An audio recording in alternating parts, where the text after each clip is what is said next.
3장 18절 19절 같이 읽습니다. 시작. 그러나 하나님이 모든 선지자의 입을 통하여 자기의 그리스도께서 고난받으실 일을 미리 알게 하신 것을 이와 같이 이루셨느니라.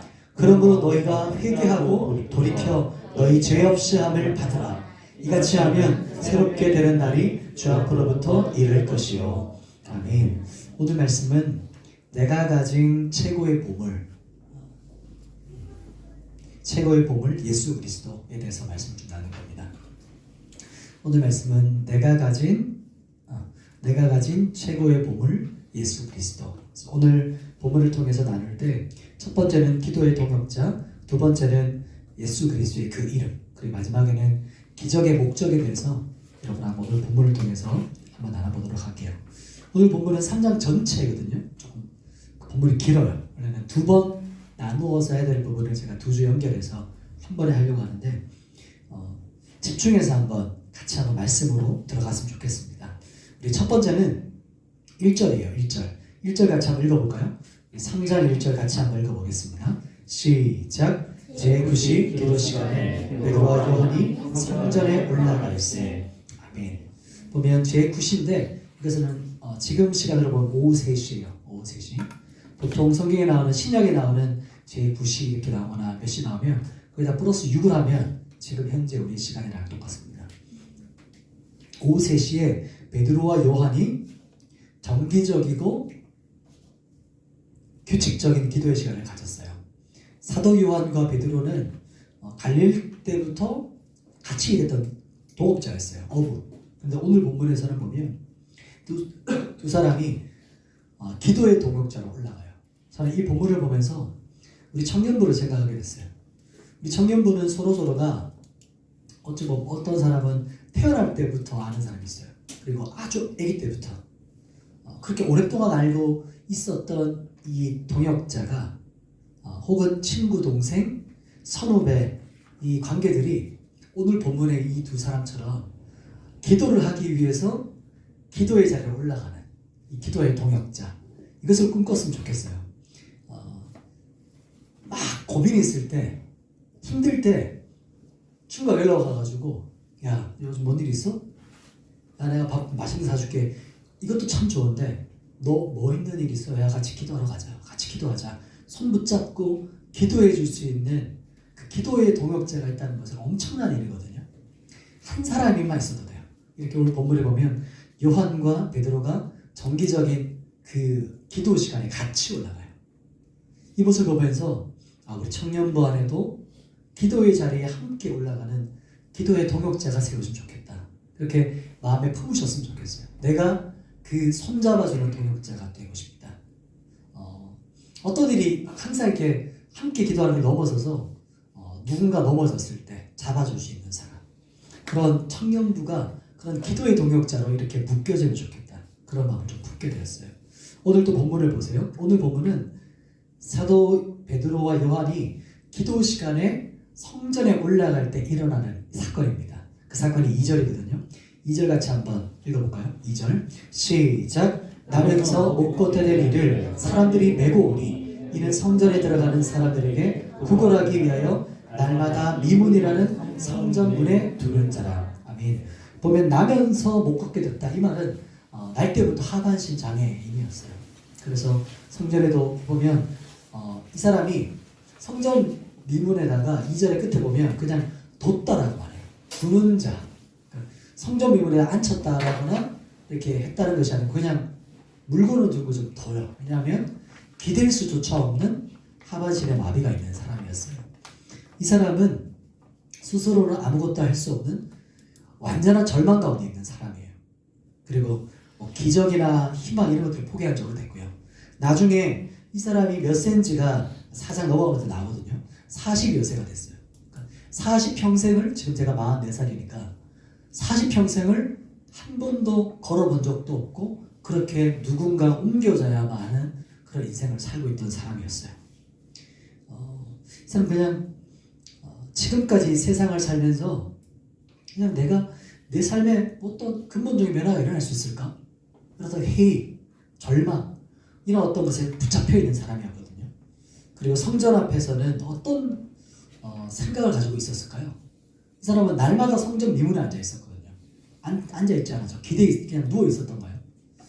이 사람이 성전 미문에 거기에 기도하러 들어가는 사람들, 예배하러 들어가는 사람들을 보면서 무슨 생각을 했을까요? 어떤 마음이었을까요?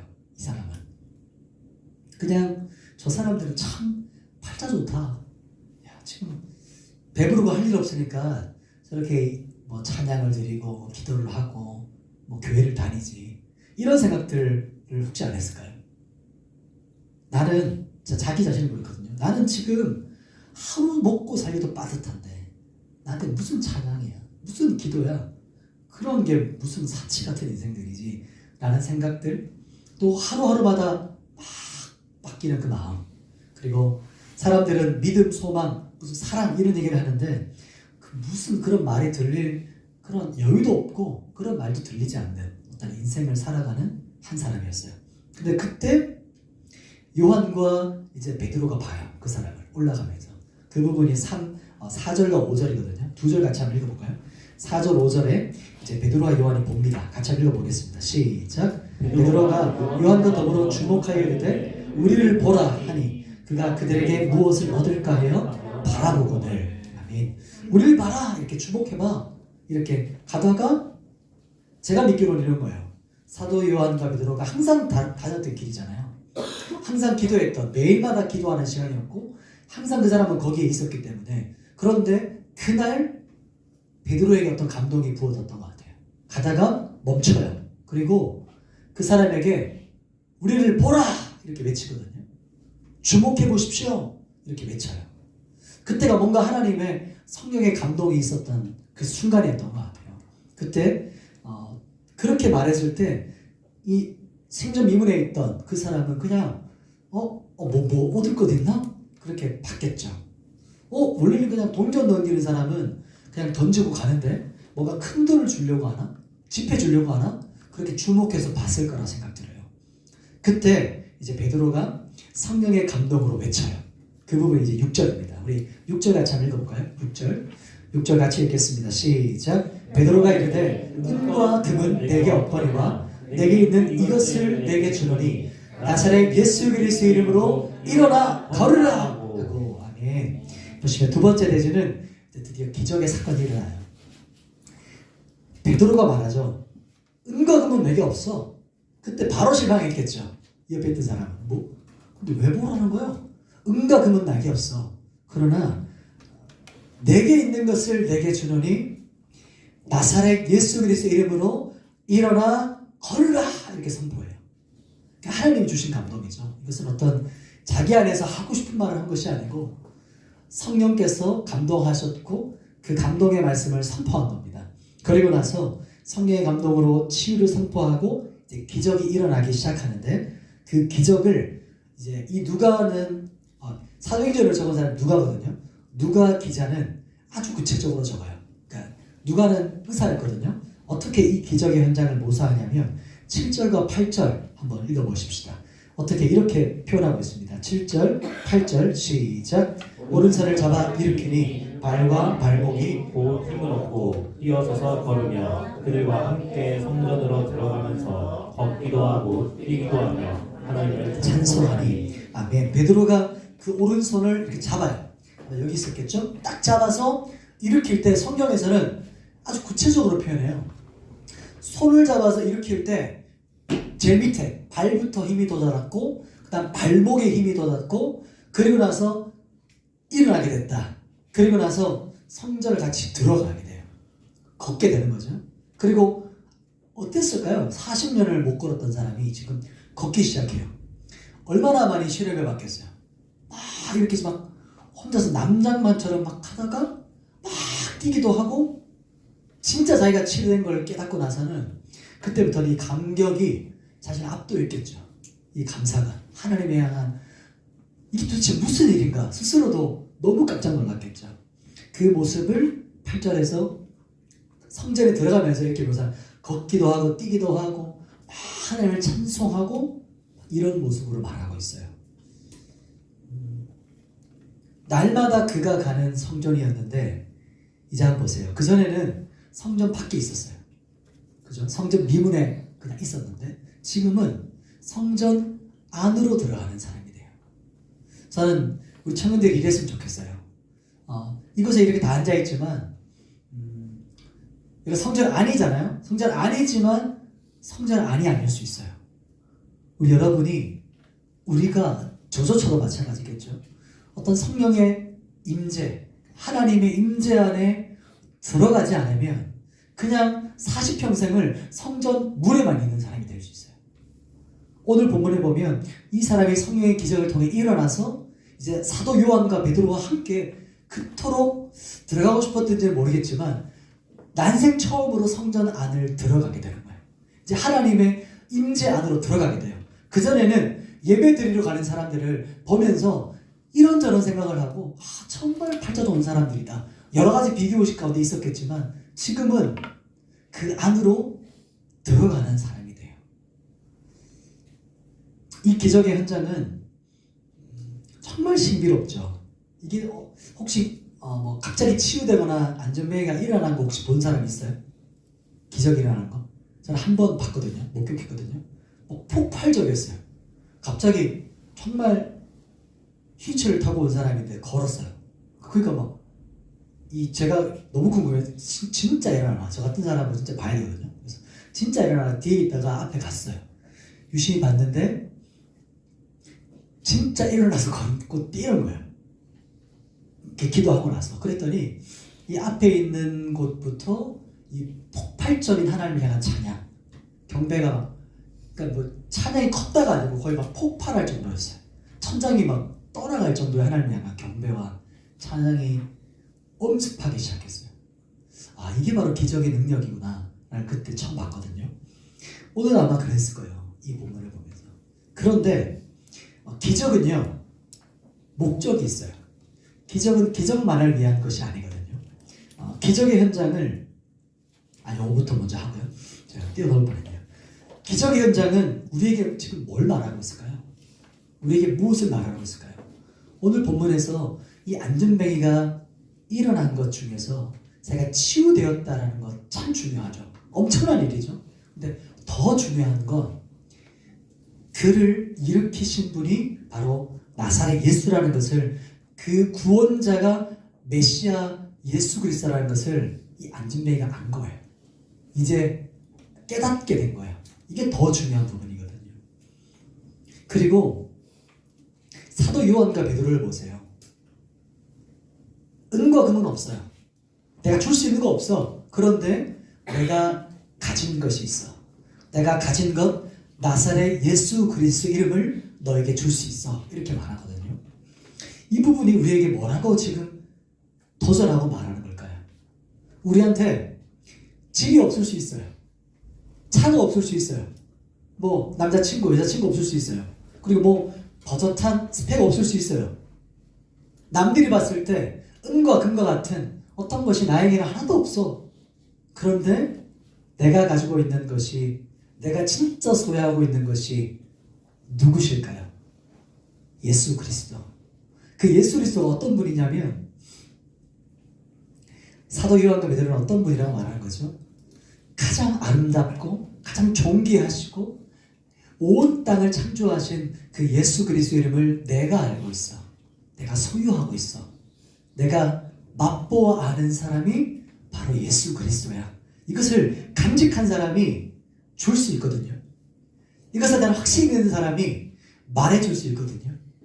지금 우리에게 도전하는 거예요. 너 진짜 예수 그리스도를 가지고 있니? 집 가지고 있는 거, 차 가지고 있는 거, 직장 제대로 된 거, 여러 가지 가지고 있는 것보다 정말 예수 그리스도가 너의 소유 되신 분이니? 너의 보물이니? 묻고 있는 거예요.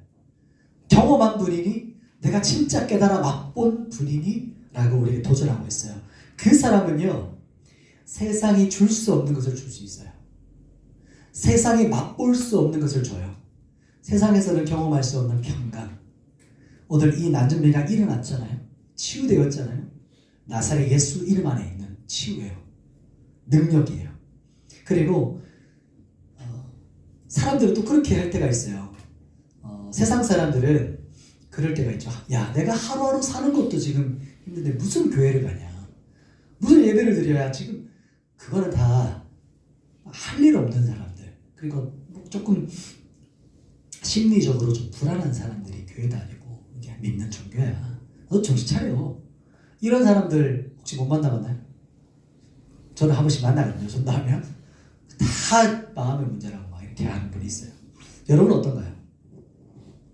그냥 사람들이 환상으로 만들어낸 종교라고 생각하나요?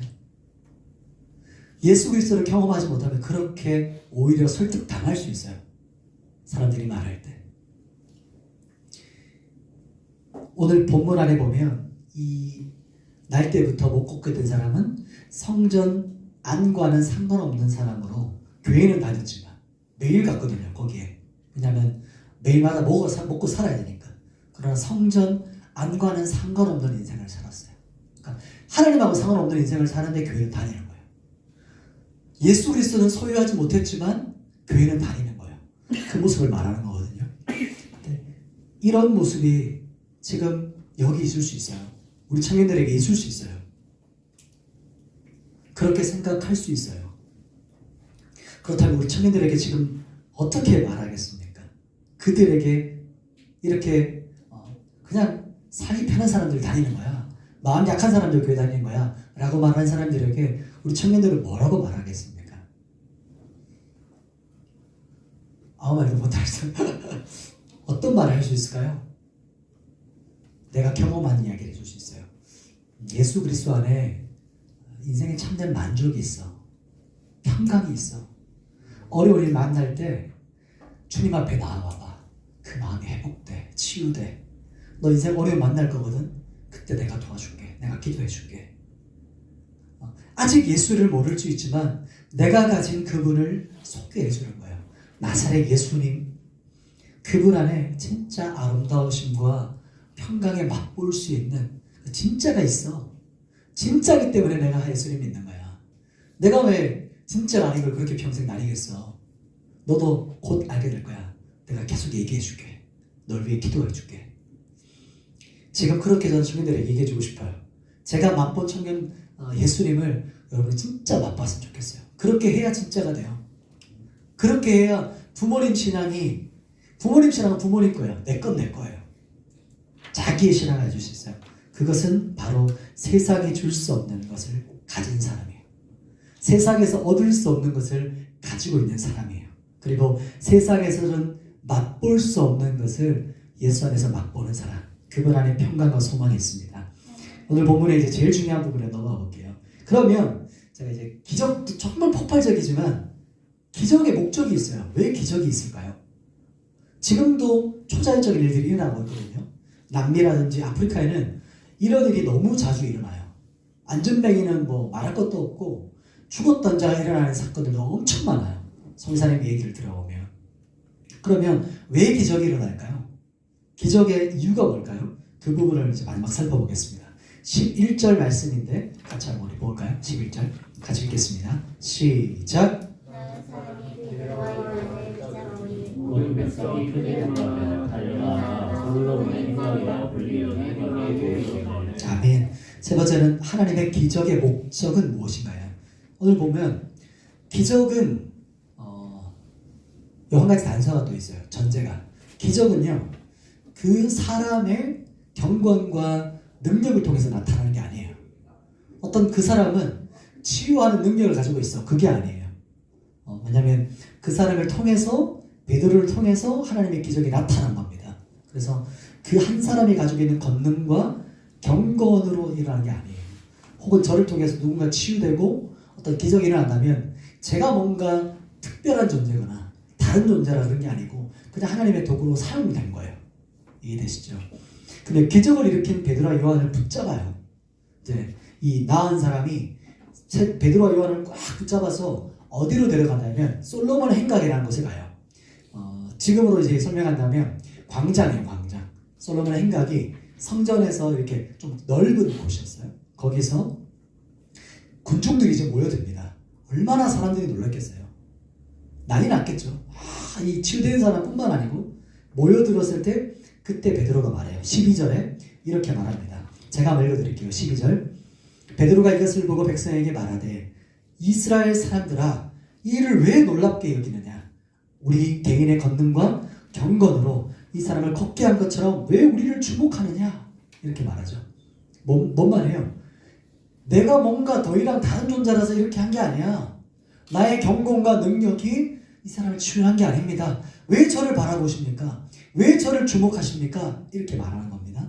그리고 나서 하나님의 기적은 이제 어디에 초점을 둬야 되는지가 그 다음 나와요. 15절, 16절. 같이 한번 이 부분 읽어볼까요? 15절, 16절 같이 읽겠습니다. 시작. 생명의 주를 죽였도다. 그러나 하나님이 죽은 자 가운데서 그를 살리셨으니 우리가 이 일의 증인이라. 그 이름을 믿음으로 그 이름이 너희가 보고 아는 이 사람을 성하게 하였나니 예수로 말미암아 난 믿음이 너희 모든 사람 앞에서 이같이 완전히 낫게 하였느니라. 아멘. 이 부분이 바로 기적의 목적이에요. 25절 16절에 보면 왜 하나님께서 기적을 일으키신 이유가 뭘까? 바로 그 다음에 이제 사도 베드로가 그 많이 모인 사람들을 향해서 무엇을 선포하고 있을까요? 그때 이제 복음을 선포하기 시작해요. 이 복음을 선포하면서 나중에 4장 끝부분이 또 나오지만 4장 부분이 나오지만 4장 4절이네요. 나오지만 이 복음의 선포를 듣고 5,000명이 그날 회심해요. 몇 명이요? 5,000명. 그전에는 3,000명. 베드로가 첫 설교 앞에서 3,000명이 새 신자가 돼요. 그리고 오늘 본문에서는 기적 이후에 베드로가 선포한 말씀을 듣고 5,000명의 사람들이 예수께로 돌아와요. 엄청난 일이죠. 이게 바로 기적을 일으키시는 궁극적인 이유예요. 바로 바른 복음의 선포입니다. 바른 복음을 선포함을 통해서 사람들이 구원을 받게 하기 위해서 하나님께서 기적을 일으키세요. 그래서 지금도 제3국에서는 아프리카에서는 지금도 이런 기적을 일으키세요. 왜냐하면 기적을 일으키면 사람들이 모여들거든요. 그러면 그 앞에서 복음 선도자가 복음을 선포해요. 그럼 그 앞에 사람들이 엎드려 순복하며 회심하고 회개해요. 이게 지금도 일어나는 일이에요. 옛날 100년 전이 아니고 지금 똑같은 시대를 살아가는 이 시대에 아프리카에서 남미에서 똑같이 일어나고 있는 일이에요. 그래서 우리가 단기 선교를 가라고 말하는 거예요. 그따위 가면 복음을 또 그따위 가면 하나님의 기적을 실제 피부로 느끼는 거예요. 그냥 영적인 체감들을. 여기서 우리가 느끼지 못하는 것들을 돈 주고 100만 원 주고 200만 원 주고 가서 거기서 땅을 밟으면서 하나님의 능력을 체험하는 거죠. 그리고 능력 체험하는 걸 넘어서서 진짜 살아있는 복음이 어떻게 역사하는가를 눈으로 목격하는 거예요. 아, 이렇게 사람들이 복음 앞에 완전히 깨뜨려지는구나. 그런데 이 복음은요, 지금 이 시간에도 일어날 수 있어요. 그 부드러운 마음, 정결한 마음. 우리 그때 교육시간 때 큐티 했었죠. 좋은 땅. 부드러운 마음을 가진 사람들은 말씀을 듣고 마음에 뿌리 내리는 거예요. 생명이 돋아나는 거예요. 길가밭은 말씀 자체가 아예 그냥 사탄이 그냥 다 가져가요. 아무것도 남지 않은 인생이에요. 그리고 또 어떤 밭이요? 저 돌짝밭. 조금 말씀이 들리는 것 같은데 뿌리가 얕으니까 타버렸다. 이것은 그 생명이 없다. 거듭나지 않았다는 뜻이거든요. 교회에서 말씀을 듣지만 거듭나지 않은 성도가 있다. 그 다음 돌짝밭은 가시덤불. 조금 자랐는데 내 주변의 환경과 상황 때문에 짓눌러요. 그래서 환경을 뛰어넘지 못하면서 10년 전, 20년 전, 30년 전 딱 그대로만 살아가는 신앙이. 그게 세 번째 땅이었어요. 좋은 밭은 계속해서 자라가요. 오늘 본문에 제가 기대하는 것이 이 베드로의 이제 복음 설교를 우리가 마지막 들을 거거든요. 이 부분을 보면서 여러분 안에 말씀이 들어와서 생기가 되었으면 좋겠어요. 같이 한번 복음을 보죠. 15절, 16절 쭉 이제 말하고 있어요. 뭐라고 말하는 거냐면 예수 그리스도의 십자가의 죽으심과 부활을 선포해요. 그리고 나서 뭐라고 말하냐면 그 예수를 너희가 죽인 거야 라고 아주 직설적이고 돌직구를 날려요. 예수 그리스도를 너희가 죽이자고 했잖아. 강도를 살리고 예수와 바라바 중에 누구 살릴까 했을 때 너희가 예수를 택하지 않고 바라바를 택했지. 즉 너희가 십자가에 예수를 죽였어 라고 선포하면서, 그러나 하나님께서 그를 지옥에 음부에 두지 아니하시고 그를 다시 살리사 우리의 메시아로, 즉 구세주죠, 구원자 그리스도로 온 땅의 왕이시오 온 땅의 주로 삼으신 분이 바로 예수 그리스도십니다 라고 선포합니다. 이 복음이 이제 쭉 나오는 거예요. 13, 이제 여기는 짧지만 아마 더 긴 설교를 했을 것이다 라고 예상을 해요. 이 복음을 선포하고 나서 뭐라고 말하냐면 오늘 제일 중요한 본문이 19절입니다. 그 복음 앞에서 선포 앞에서 어떻게 반응하냐면 19절 같이 한번 읽어볼까요? 19절 시작. 그러므로 너희가 회개하고 돌이켜 너희 죄 없이 을 받으라. 이같이 하면 새롭게 되는 날이 주 앞으로부터 이룰 것이요. 아멘. 예수 그리스도를 선포하는데 그분이 모든 선지자를 통해서 계속해서 예언되었던 그분이다. 그리고 음부의 권세를 깨뜨리시고 이젠 더 이상 사람이 아니고 하나님으로 인정된 자, 우리를 십자가에서 구속하신 그 모든 보혈의 피가 우리의 죄를 위해 흘리신 그 보혈이야. 이 복음을 듣고 너희 회개하고 돌이키고 이렇게 말하는 거거든요. 19절에 그러므로 결론이에요. 그렇기 때문에 너희가 이 말씀을 듣고 회개하며 돌아와. 죄에서 돌이키세요. 죄에서 다시 한번 돌이켜서 핵심하고 주님께 나오십시오. 지금 나의 복음을 듣고 돌이키세요. 깨달으세요. 라고 이제 선포하는 거예요. 그리고 나서 뭐라고 말하는 것이죠? 나오라고 말할 때 너희 안에 있는 추하고 더러운 죄, 애통하고 통곡함으로 회개하라고 촉구해요. 제가 이 구절 한 구절 같이 한번 읽고 싶은데 잠언 말씀이에요. 이 부분은 그러니까 이게 더 전적인 하나님의 주권. 이런 사람 히브리서 2장 말씀 넘어가고 그 다음 바로 넘어가겠습니다. 회개하고 돌이켜서 회심하라. 죄에서 돌이키라. 이렇게 선포 너무 많이 들었죠. 너무 많이 들었죠. 근데 어떤 사람에게 진짜 회심과 회개의 영이 부어질까요? 그 말씀이 바로 잠언 말씀. 같이 한번 읽어볼까요? 잠언 말씀에 가지고 있는 사람이 진짜 죄에서 회심하게 되는 사람입니다. 같이 한번 읽어보겠습니다. 시작. 자기의 죄를 숨기는 자는 형통하지 못하나 죄를 자복하고 버리는 자는 불쌍히 여김을 받으리라. 아멘. 이런 거예요. 죄도 깨닫지 못하는 사람에게 어떻게 용서해 줄 수 있어요? 지금 자기 죄가 죄라고 생각하지 않아요. 뭐 이게 죄야? 내 취향이지. 내 스타일인데. 이게 죄라고 생각 안 해요. 기준이 나예요. 성경에서는 하나님께서는 지금 이 시대가 그렇거든요. 하나님은 죄라고 말씀하지만 그렇게 말하면 내가 기분 나쁩니다. 말하지 마십시오. 내 기준에서 그게 죄가 아니에요. 그냥 상처이고 아픔이에요. 라고 말을 해요. 그러나 성경에서 뭐라고 말하냐면 자기의 죄를 숨기지 않고 자복하고 버리는 자, 그에게 하나님의 불쌍히 여김이 부어져요. 죄 앞에서 숨기지 않는 거예요. 타협하지 않는 거예요. 이 죄를 자꾸 감싸지 않는 거예요. 그리고 이사야서 말씀 한 구절 더 보죠. 이런 사람에게 또 회심의 영이 부어집니다. 이사야서 66장 2절 말씀 같이 한번 읽어보겠습니다. 시작. 나 여호와가 말하노라. 내 손이 이 모든 것을 지었으므로 그들이 생겨느니라. 무릇 마음이 가난하고 심령에 통회하며 내 말을 듣고 떠는 자, 그 사람은 내가 돌보려니와. 아멘. 저는 우리 청년들이 한 사람도 여기서 회심하지 않은 사람이 한 사람도 없었으면 좋겠어요. 제가 주님 다시 오실 그날에 제가 주님 보좌 앞에 섰을 때 제가 주님 앞에 한 사람 영혼이라도 대질문 받지 않기를 원해요. 너 그 사람에게 왜 복음 전하지 않았니? 왜 그 영혼을 붙잡고 통곡하고 같이 애통하지 않았니? 라는 말을 안 들었으면 좋겠어요. 여러분도 매주마다 들리는 죄의 복음, 회개하라, 회심하라, 매주마다 듣잖아요. 근데 오늘 본문처럼 하나님은요, 자기의 죄를 죄라고 깨닫지 못하는 사람을 용서해 줄 수 없어요. 그 사람에게 용서해 주면 어떻게 반응할까요? 비웃죠. 내가 죄도 안 지었는데 왜 용서를 해?